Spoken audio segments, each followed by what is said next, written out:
Australia's fire-ravaged southeast received a respite today following heavy rains and storms. The downpour also helped to ease air quality in Melbourne. The city had been shrouded in haze generated from raging bushfires. The wet conditions are forecast for affected areas and are expected to bring relief.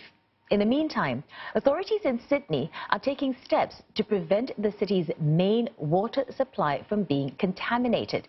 And this comes amid fears the downpours might sweep bushfire debris into reservoirs. Curtains and booms have been installed at Warragamba Dam to trap silt and ash. And world business leaders have warned that environmental disasters, including the current bushfire crisis in Australia, could define the world over the next decade. Before the annual meeting of the World Economic Forum, a survey has brought to light a call to arms as the bushfires burned. Now, it called for world leaders to make concerted efforts on climate change.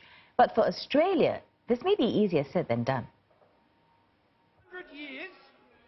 3 years ago, the Prime Minister of Australia, then the country's treasurer, appeared in Parliament with a lump of coal.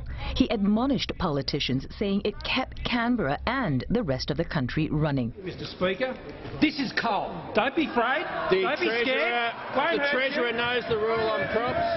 It's coal. It was dug up by men and women who work and live in the electorates. But fast forward to 2020, and Scott Morrison is far from his old rhetoric. His party has long held fast on their climate change policy, saying they continue to meet emission reduction targets. But as the country continues to battle a nationwide bushfire crisis, both the Prime Minister and the government's policies have been under fire. As a national initiative, we would, I think, want to have a high level of confidence that as a nation we are improving our resilience and our adaptation to respond to the reality of the environment in which we live. And so that is why I'm open to those issues being looked at. The fires have now wiped out over 25 million acres, a size larger than South Korea, and destroyed over 2,600 homes and taken the lives of at least 28 people. One ecologist has estimated that over 1 billion animals have perished due to the fires. It's too dangerous for experts to get a clear picture of the damage just yet, but they have called the situation devastating and unprecedented.